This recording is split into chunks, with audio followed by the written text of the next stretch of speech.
Millionaire spots black street kid wearing his missing daughter's necklace.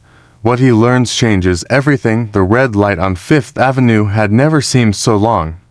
Robert Anderson, a 45-year-old Manhattan businessman, tapped his fingers on the steering wheel of his Mercedes, watching the chaotic traffic crawl by. Just another weekday until something froze his blood. A boy, maybe 12, was weaving between cars, selling candy. That wasn't unusual. What made Robert's heart skip was what hung around the boy's neck. A silver necklace with a diamond-encrusted butterfly pendant. It was unmistakable. Robert had the necklace custom-made for his daughter Sophie last Christmas. The same Sophie who had vanished without a trace 4 days ago. Without thinking, Robert threw his car door open. "Hey, kid, wait." The boy, whose name Robert didn't yet know was Marcus, immediately bolted. It wasn't paranoia, it was survival. In his world, a rich white man yelling never meant good news. "Please," Robert shouted, chasing him across traffic. "I just want to talk about the necklace."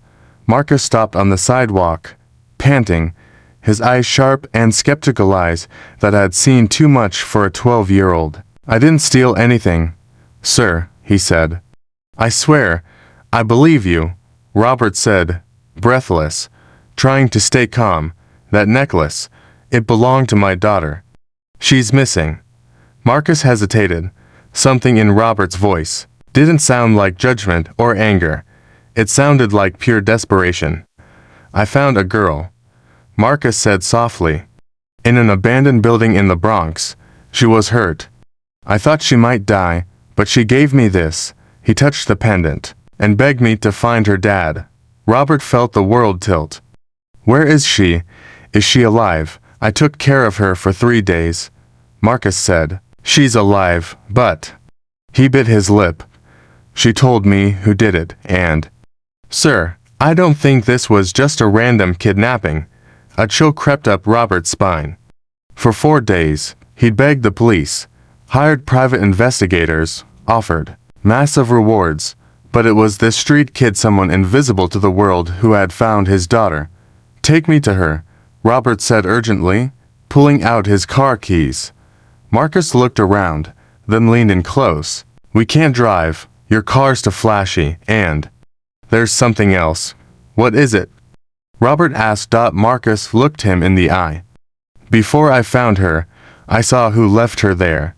If I'm right, you're not going to like it." Robert froze. "What do you mean?" Marcus lowered his voice. "It was someone she knew. Someone you knew." He said something over the phone, like this was all planned. "And not just to hurt her but to destroy you, too. If your heart is pounding, you're not alone."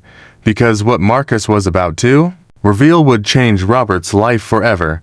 The subway ride to the Bronx took nearly 40 minutes. Marcus recounted everything. How he'd found Sophie alone in a basement, dehydrated, wrists bruised as if she'd been tied up. But what disturbed Robert most was the name Sophie kept whispering between sobs.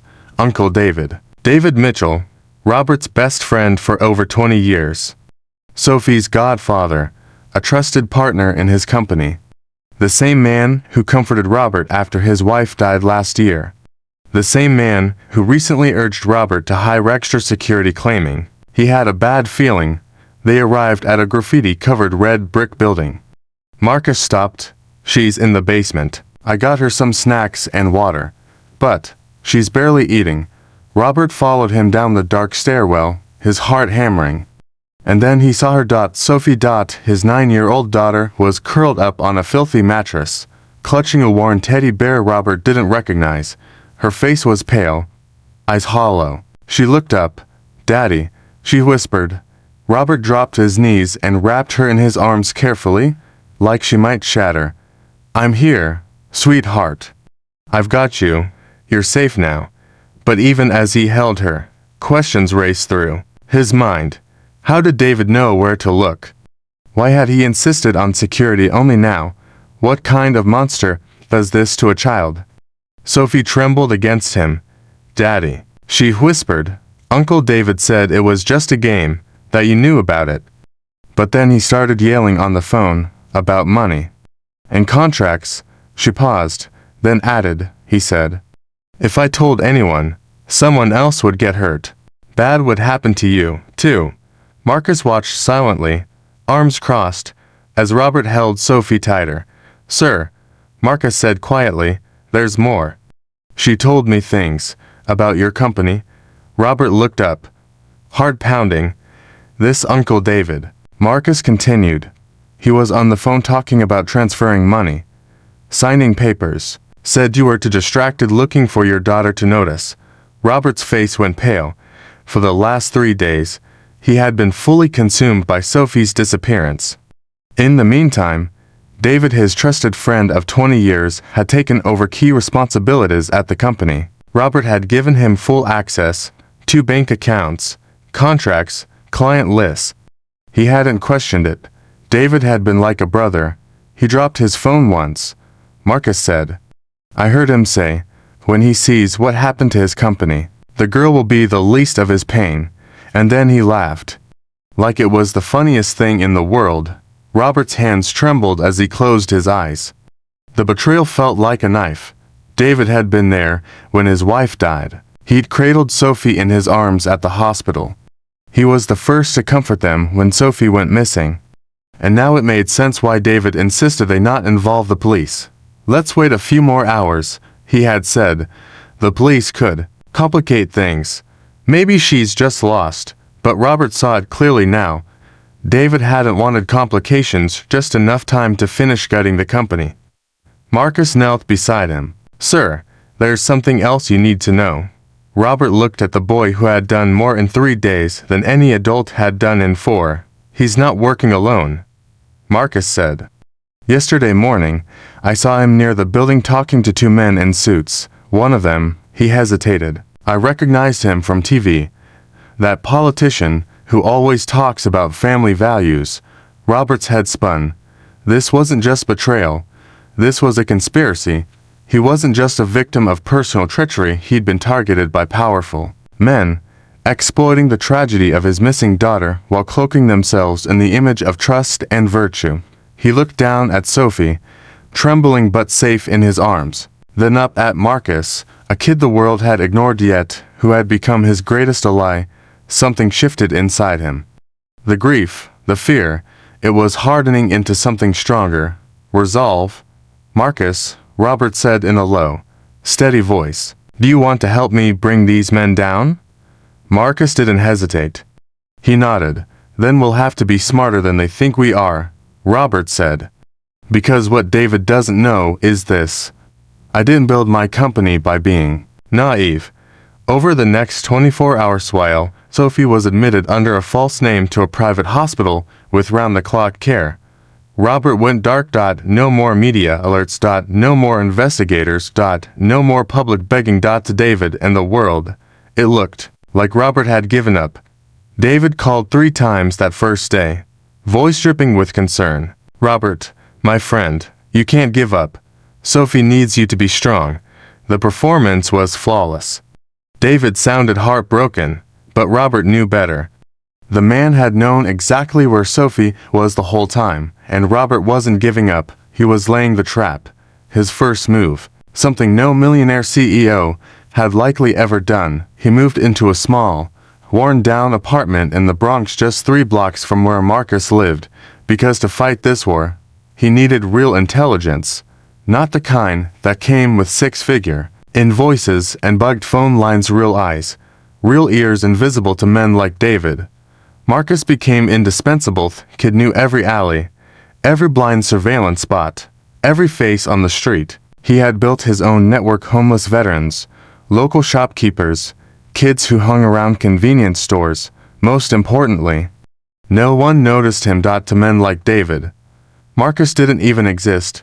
Mr. Robert, Marcus said one morning, returning from a stackout, that politician I saw. I know where he stays when he's in the Bronx. Robert raised an eyebrow.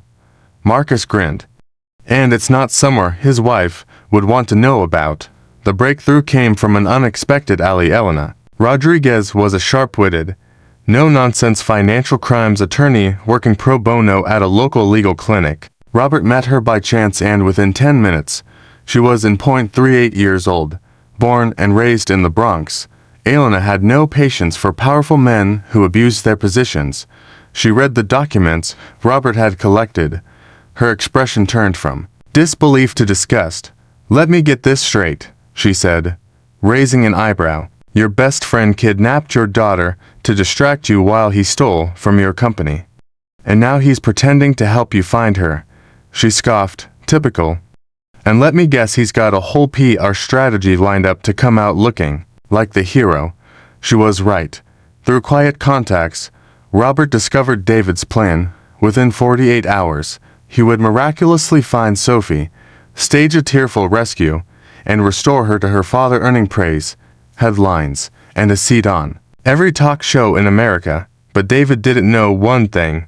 Robert wasn't waiting to be rescued anymore. David's downfall was supposed to make him a hero rescuing his friend's daughter.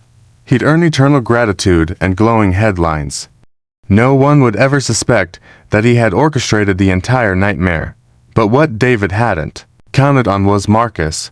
The boy had become the perfect spy. To David and his co-conspirators, Marcus was invisible and just another street kid, just background noise. They spoke freely around him, carelessly dropping names, meeting locations, and even bank passwords in casual conversations. They never realized the boy was listening to everything. One night, Marcus reported back, "They're meeting tomorrow, 2 o'clock, Italian place on the east side. The politician Congressman Harrison is getting $50,000 for his silence.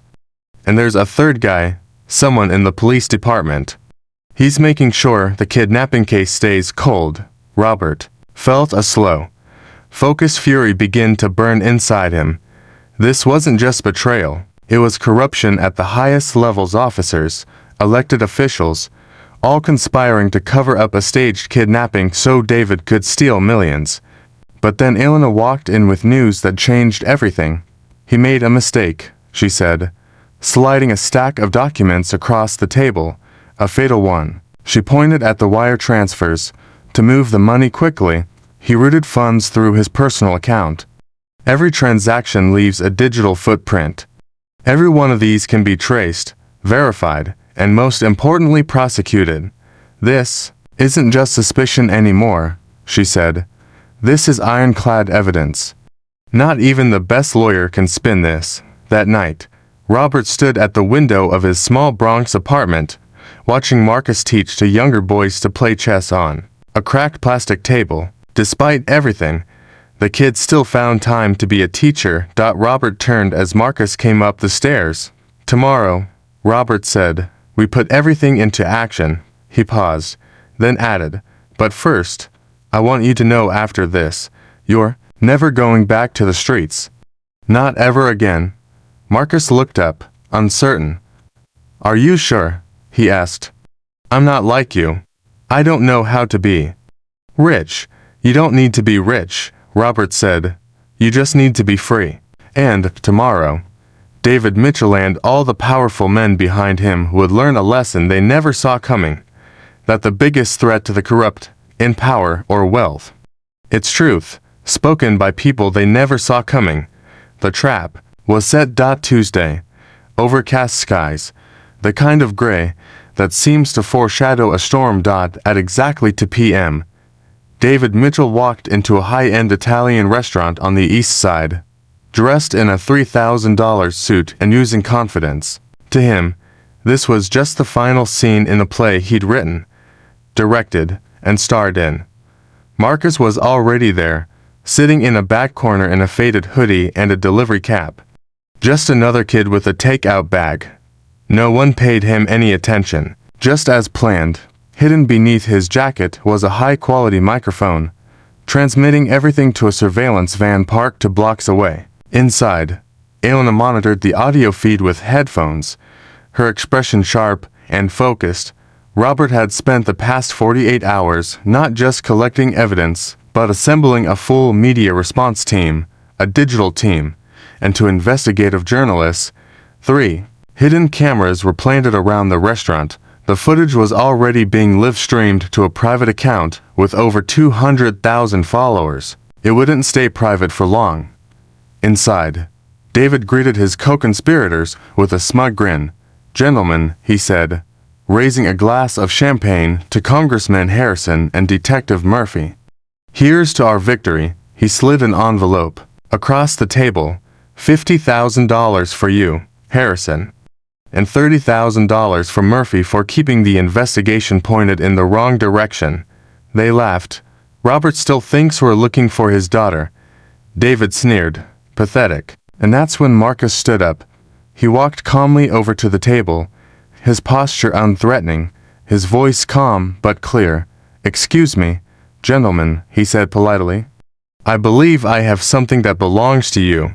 David frowned, annoyed. "Kid, I don't know who. I found Sophie." Marcus interrupted, his voice now firm and uncheckable.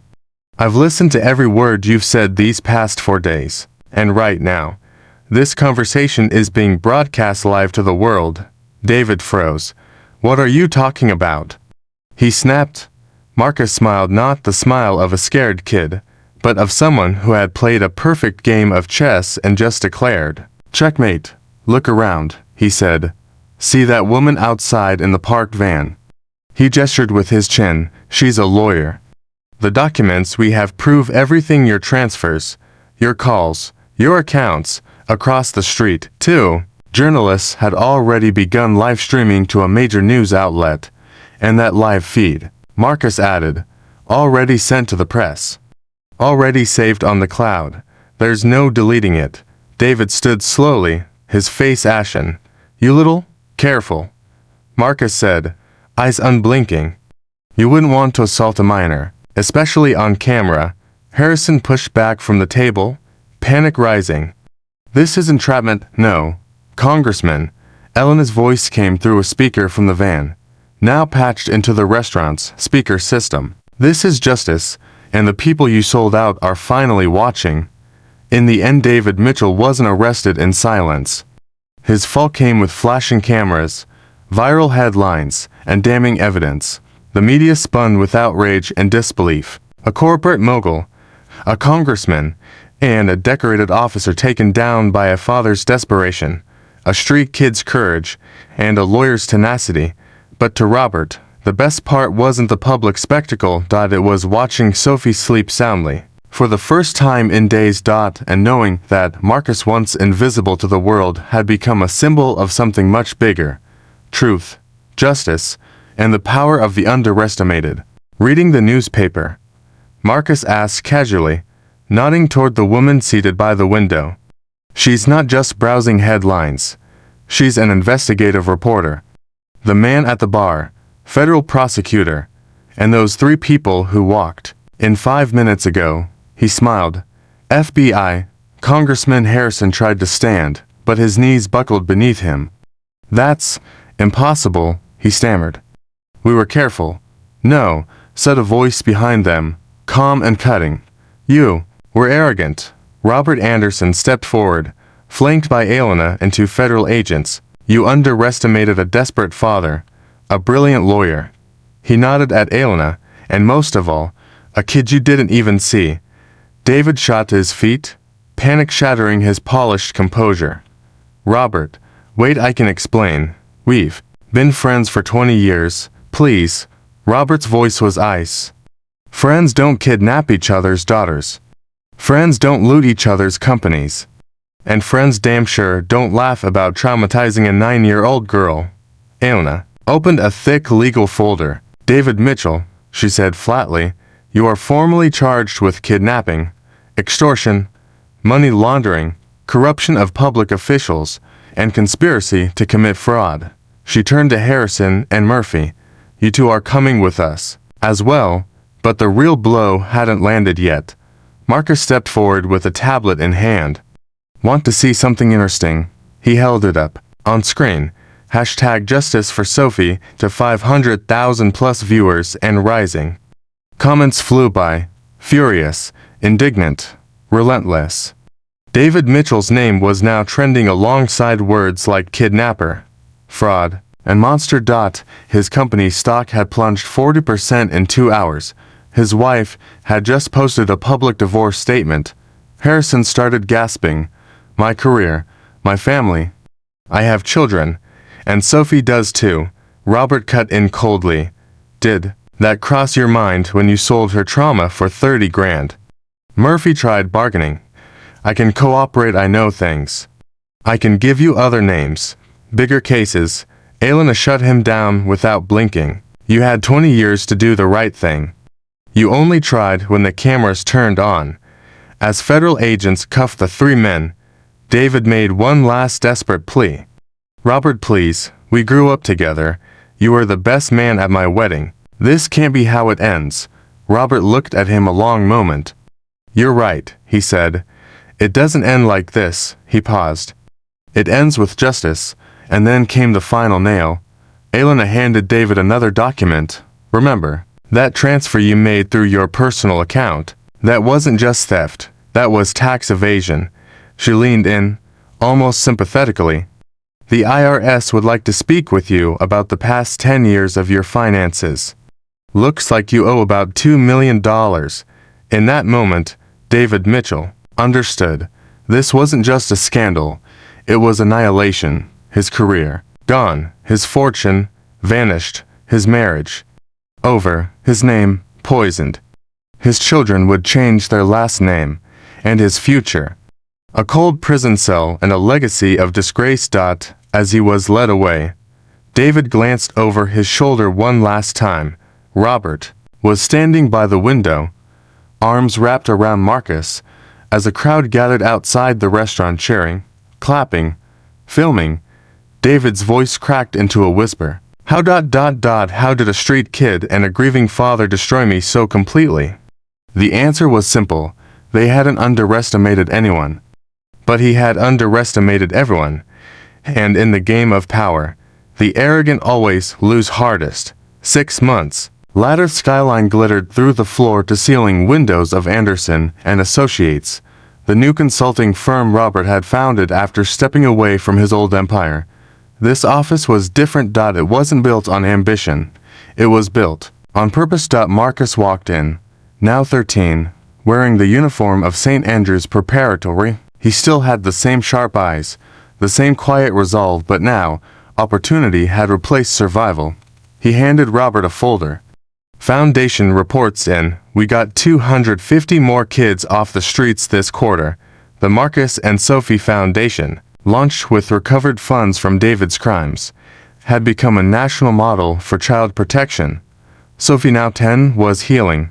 Slowly, she had insisted on adding Marcus' name to hers. He saved me first, she had said simply. A moment later, Elena entered the office, now Robert's law partner and legal director of the foundation. I have news about our old friends, she said, dropping a file onto the desk with a grin. David, 25 years, no parole. Harrison, lost re-election by a record-breaking 82%. Murphy, she laughed, still trying to cut a deal. No takers. Robert leaned back in his chair, looking out over Manhattan. Not as a man trying to conquer the world, but as someone finally at peace in it. Because in the end, the most underestimated people had done what no one thought possible. They'd taken down the powerful, not with money, not with vengeance, but with truth, and with each other. He's serving drinks now, a roadside bar off a forgotten highway in Nevada, sweeping floors, wiping counters, pretending not to hear the laughter when someone recognizes his name. David Mitchell, once a corporate kingmaker, now just another ex-con pouring cheap whiskey for truckers who don't care who he used to be. But the consequences didn't end at prison walls. The video of his downfall, broadcast live and unedited, didn't just go viral. It exploded. 50 million views. Hashtag never underestimate didn't just trend, it ignited a social reckoning. 3 documentaries, dozens of exposes, and a wave of citizens stepping out of silence. Turns out people weren't powerless. They were just waiting for proof that corruption could bleed. And David Mitchell had been the first cut. Robert Anderson sat at his desk, a framed photo beside him. He, Sophie, and Marcus on adoption day. Marcus had chosen to keep his last name out of defiance, not nostalgia. I want to honor where I came from, he'd said. But I want to belong somewhere, too. That afternoon, the three of them were driving home when Sophie broke the silence with a question no one expected. Dad, have you forgiven Uncle David? Robert stopped at a red light and stared forward for a long moment. Forgiveness doesn't mean forgetting, he said. It just means you've decided not to let someone else's cruelty decide your future. David chose destruction. We chose something else. Marcus spoke quietly from the back seat. On the streets, we learned fast revenge just keeps the pain alive. Justice, make sure it ends with you. Sophie nodded, fiddling with the butterfly necklace she never took off, and building something better that's part of justice too. Right. Robert smiled faintly. That's the most important part. His company had changed completely. It didn't hire from Ivy League pipelines or polished resumes anymore. Every employee was someone the world had once written off. Former inmates, refugees, recovering addicts, kids from broken systems. People who'd been underestimated and were now outperforming the industry by 28%, zero turnover, maximum loyalty, and dignity, something no salary could buy. Marcus, now 13, had become a speaker at schools and youth centers across the state. You are not invisible, he told them. You're underestimated. That's your secret weapon. Because when no one expects anything from you, everything you do is a surprise. That night, as they sat down for dinner, Robert got a call, the governor, wanting to fund Marcus's reintegration program as a statewide initiative. When he hung up, both children were staring at him, eyes bright. You know what amazes me most? Sophie said, still playing with her necklace. Uncle David thought he knew you, but he only knew the version of you who wanted approval. When he saw who you really were, it was too late. Marcus laughed. It's like chess. Let the other guy think he's winning until checkmate is already written. Meanwhile, in a concrete cell 400 miles away, David Mitchell sat alone. His wife had remarried. His children had changed their names. His assets had been liquidated, piece by piece, to pay restitution. He wasn't haunted by the crimes. He was haunted by the headlines. Robert Anderson's company revolutionizes social hiring. Marcus Santiago, from street kid to state advisor. The family that built hope from betrayal. He had tried to break them, and all he'd done was make them stronger. He destroyed because he envied. They created because they refused not to. Later that night, Robert closed his laptop. Sophie's drawings littered the table, one of all four of them, including Elena, now his partner in business and life. Marcus walked in, as he did every night. Mr. Robert, can I ask you something? Always. Do you think any of this would have happened if Uncle David hadn't been so greedy? Robert thought for a while before answering. Maybe not. Sometimes the worst people do us the biggest favor by showing us who we really are when everything's on the line. David had tried to destroy a family. He ended up forging one. He tried to steal a child's future and gave him a home. He tried to ruin a man and revealed a quiet hero instead. The real victory wasn't watching David rot in a cell. It was watching Sophie laugh again, watching Marcus stand tall at a podium, watching hundreds of children get a second chance through a foundation born from betrayal and turned into hope. Because the greatest revenge, in making your enemies suffer. It's making them irrelevant.